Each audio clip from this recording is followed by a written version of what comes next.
Sahur, sahur, sahur. Binarung swaraning pradangga, ungling gending lancaran kebo giro, paring kinurmatan dumateng adicara sahur sesarengan.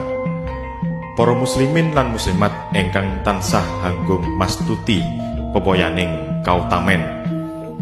Sumangga enggal-enggal dahar sahur sesarengan minangka hangaya wajib siam ing wulan suci Ramadan.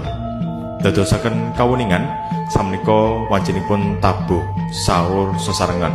Sumangga enggal tumuju wonten ing sasana boga saperlu dahar sahur sesarengan kaliyan para keluarga.